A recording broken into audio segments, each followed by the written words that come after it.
Alors, suite à nos découvertes en salle de classe, cette vidéo te permet de réviser ce qui fut discuté concernant la notation exponentielle et la notation développée. Alors, dans ton journal de maths, moi, je t'ai remise une feuille sur laquelle étaient indiquées quelques explications. Je t'invite à ajouter l'information qui manque à cette même feuille.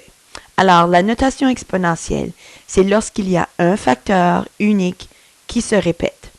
Alors, c'est lorsqu'il s'agit, je dois ajouter, lorsqu'il s'agit d'une multiplication. Alors, la forme exponentielle permet d'écrire la multiplication répétée de facteurs identiques sous forme abrégée. Ici, on a 2 à la 4. Alors, 2 à la 4, c'est la forme abrégée de la multiplication 2 fois 2 fois 2 fois 2.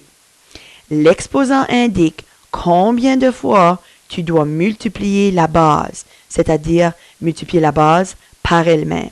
Trop souvent, je remarque que les élèves qui travaillent trop rapidement vont multiplier 2 par 4. Alors, 2 fois 4 ne donne pas du tout la même réponse, le même produit, pardon, que 2 fois 2 fois 2 fois 2. Alors, attention. Alors, cette image représente ce que tu as dans ton journal de maths. Une simple révision pour te faire voir. Le cercle représente la puissance qui a comme base 2 et comme exposant 4. Je veux vraiment que tu remarques que la base est écrite beaucoup plus grosse que l'exposant. L'exposant, c'est presque comme un apostrophe ici qui est écrit en suspension directement à droite de la base. Je tiens à ce que tu l'écrives correctement. Alors, des explications vraiment découpées en étapes. 2 à la 4, on appelle ceci la notation exponentielle. Lorsqu'il s'agit d'une base et d'un exposant, on appelle ceci la notation exponentielle. Base, exposant. Lorsqu'on écrit la notation exponentielle sous forme développée, c'est parce qu'on veut voir le facteur multiplié par lui-même autant que fois qu'indique l'exposant. Alors, 2 fois 2 fois 2 fois 2, on appelle ceci, c'est la forme développée. Lorsqu'on trouve la réponse, il s'agit d'une multiplication, alors tu indiques le produit.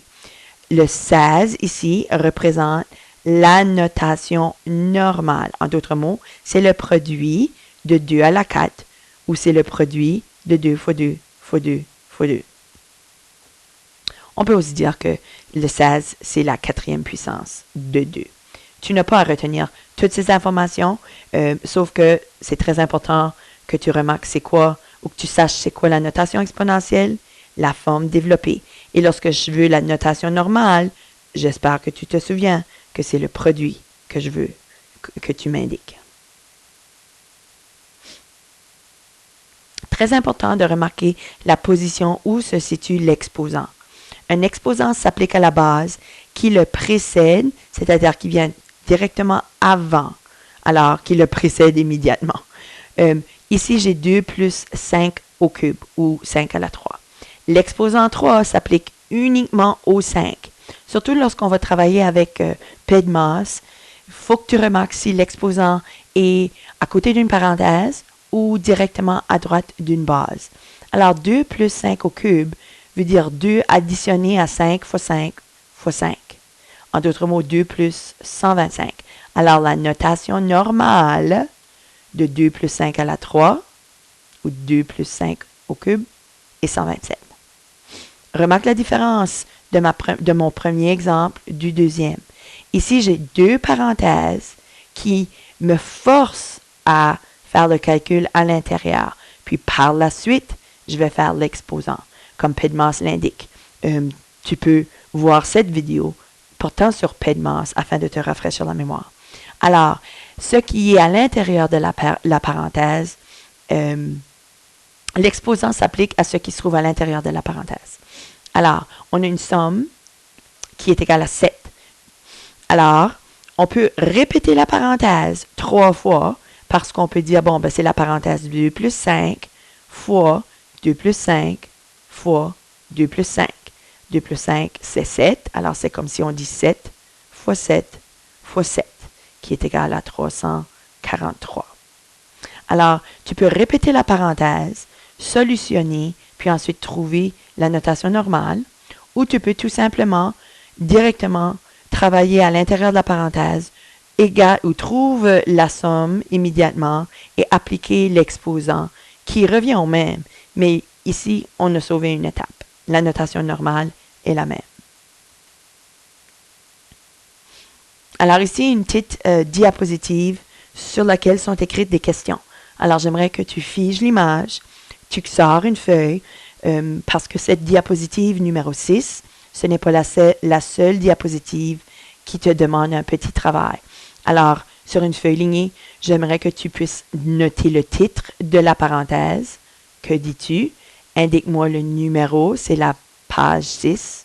Pardon, parenthèse, la diapositive 6. Puis, réponds aux questions A, B, C, D. On corrigera en salle de classe. Ici, je vais juste faire une petite démonstration afin de savoir comment bien te servir de ta calculatrice lorsqu'on va faire la notation exponentielle. Alors, il y a différentes façons, dépendamment de quelle sorte de calculatrice qu'il s'agit. Si on a une calculatrice simple et on voudrait trouver la notation normale de 6 à la 4. Pardon. Alors, elle a une fonction de répétition pour déterminer la valeur de 6 à la 4 en appuyant sur les touches suivantes. Alors, si je fais apparaître ma calculatrice ici, pardon. Alors, je vais trouver la réponse de 6 à la 4. Alors, je peux appuyer sur la touche 6 et la touche de multiplication et le signe de égal, mais seulement 3 fois. Puis ça, c'est une question que je vais vous poser en salle de classe, ou peut-être qu'on en a déjà discuté. Pourquoi se fait-il que j'ai seulement besoin d'appuyer la touche d'égalité à 3 reprises plutôt qu'à 4, comme le dit bien l'exposant? Allons voir. Alors, 6 fois, une fois, 2 fois, 3 fois. Alors, on voit que la réponse, je pensais être capable de la faire ressortir. Alors, la réponse est 1296. Alors, ceci, c'est une façon qu'on peut afficher la réponse à l'aide de la calculatrice. Si tu as une calculatrice scientifique, elle serait munie de cette touche qui te permet de choisir l'exposant et de toucher ou d'appuyer sur la touche d'égalité seulement une fois. Alors, toujours 6 à la 4. Voyons, je vais réapparaître et disparaître. Alors, vous voyez ici, j'ai cette touche. Il se peut que toi, tu aies dit différentes lettres, mais dès que tu as une grosse, une lettre et une plus petite qui est suspendue à sa droite, c'est cette touche qui te permet de faire la notation exponentielle. Alors, ici, je vais appuyer sur le 6, car 6 est la base. Je vais appuyer sur ma touche de notation exponentielle. Je vais choisir mon exposant et je vais appuyer sur égal.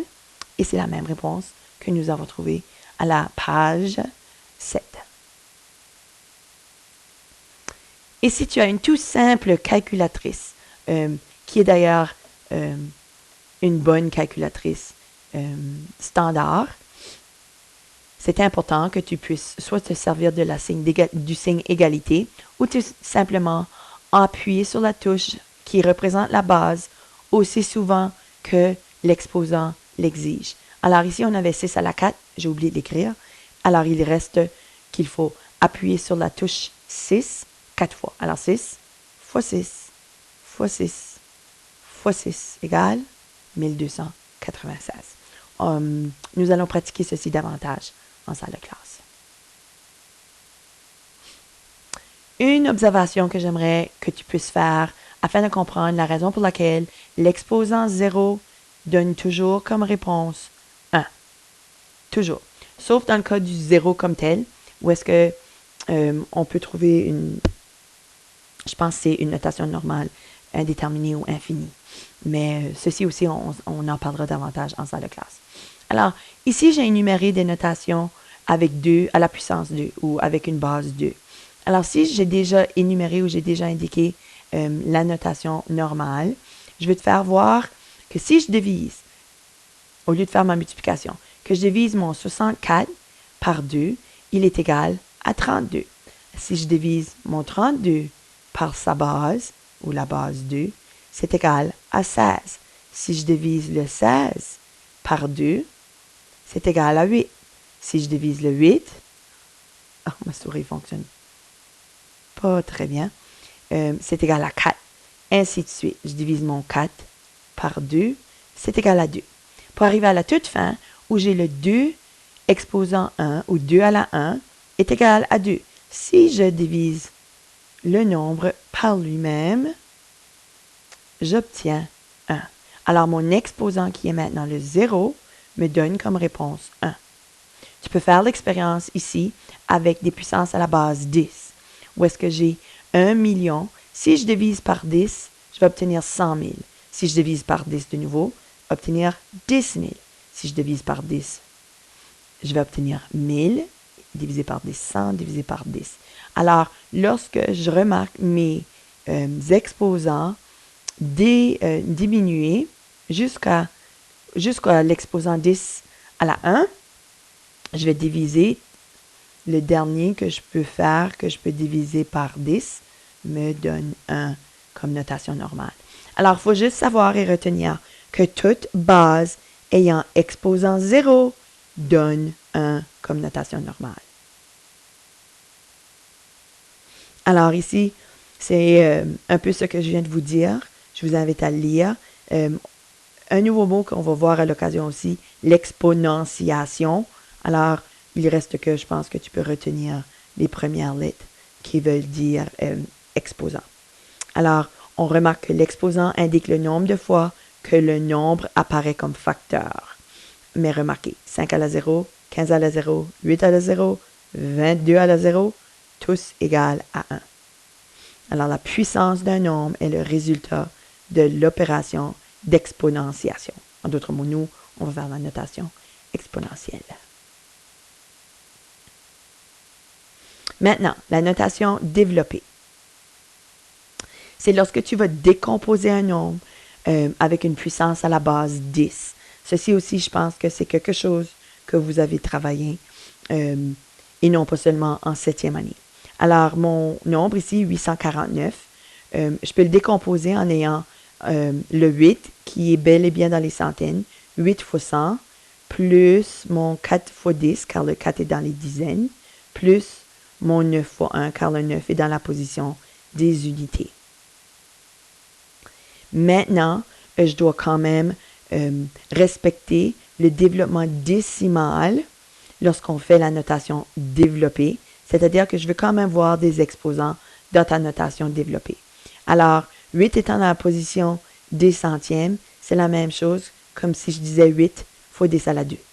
8 fois 100 et 8 fois 10 à la 2 ou 8 fois 10 au carré donnent la même réponse ou le même produit.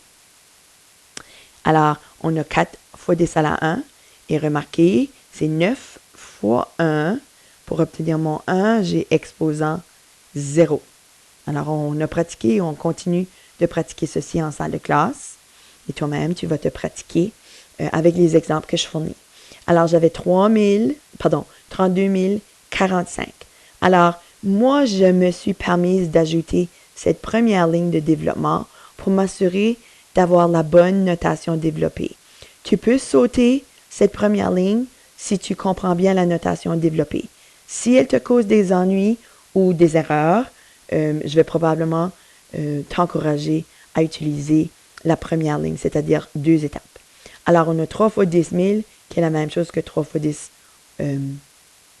à la 4, plus 2 fois 1000, plus 2 fois 10 à la 3 au cube, 4 fois 10, même chose que 4 fois 10 à la 1, et encore une fois, j'ai 5 fois 1, c'est-à-dire que j'ai 5 fois 10 à 0. Alors ici, ce serait savoir si tu pourrais changer l'expression 100 000 à une puissance à la base 10. Alors, ce que j'aime, moi, c'est juste compter les zéros. Alors, c'est comme si je dis 7 fois 10 à la... Ça dit combien? 7 fois 10 à la 5. Oh, j'essaie tant bien que mal. Je tentais de taper. Non, OK. Ici, alors plus, j'ai 8. C'est pour ça que je prépare mes diapositives avant. Fois, alors j'ai combien de zéros dans 10 000? J'en ai 4. Alors, mon exposant sera 4. Ah, beaucoup mieux. Plus, parce que je veux m'assurer que je représente bien la position de chaque nombre. 6 fois 10, pardon, 6 fois 1000. Alors, 6 fois 10 à la 3. Je vais vraiment mieux m'équiper dans les prochaines semaines. Plus 3 fois 10 à la quoi? À la 2. Plus 2 fois 10 à la 1. Oups. Alors, comme je n'ai pas, tu pourrais ajouter tes parenthèses aussi. Pardon, mais c'est déjà un défi comme c'est là. Vraiment pas mon meilleur travail. Alors, tu vois que je n'ai pas d'unité. J'ai 0 unité. À la limite, tu pourrais mettre 0 fois 10 à la 0. Aïe, aïe, ça fait dur. Mais tant mieux si tu ne le mets pas. Parce que nous, on va comprendre. Alors, ton défi, c'est juste le faire comme je viens de modeler ou comme je viens de faire du modelage. Alors, j'aimerais que toi, sur cette feuille que tu as, sur laquelle tu as travaillé tout à l'heure, j'aimerais que tu puisses faire la même chose avec ton 4513. Et on va terminer avec quelques exercices pratiques. Alors, ce sont aussi des exercices que j'aimerais que tu fasses afin de voir si tu as bien compris. Comprends que je te fais faire ceci. Ce n'est pas souvent que je t'ai demandé un si long travail dans une capsule, mais il reste que ça va me permettre de faire une première formative. Alors, c'est ça, ma dernière diapositive comme travail, c'était quelques tâches pour cette capsule. Alors, moi, je vais vérifier que tu aies bien indiqué diapositive 6 le titre, et bien répondu aux questions. Tu n'as pas besoin de copier les questions si tu n'as pas le goût. Diapositive 14, j'avais un petit problème que tu devais exprimer en notation développée. Puis la diapositive 14, je tiens à ce que tu aies écrit, s'il vous plaît, le numéro et la lettre et ce que tu vois sur la diapositive pour par la suite te donner les réponses aux questions. Si jamais tu as le goût, j'offre ces 2 tableaux, diapositive 17, sur laquelle est indiquée les provinces du Canada, la population de chacune des provinces. C'est peut-être daté ceci, si je ne me trompe pas, il se peut que ça date de 2001, mais je vais devoir vérifier avec vous autres en salle de classe. C'est la notation décimale, ici que je tiens à ce que tu écrives. Tu n'as pas besoin de copier le tableau au complet, tu peux juste me faire la notation décimale, c'est-à-dire la notation développée que nous avons vue. Ignore la notation scientifique. J'ai complètement... je n'ai vraiment pas vu ce terme. Ça, c'est quelque chose que nous allons travailler plus tard. Puis j'ai aussi ajouté 7 diapositives. Juste la pratique pour ceux qui souhaitent le faire. Ceci dit, on se voit au prochain cours.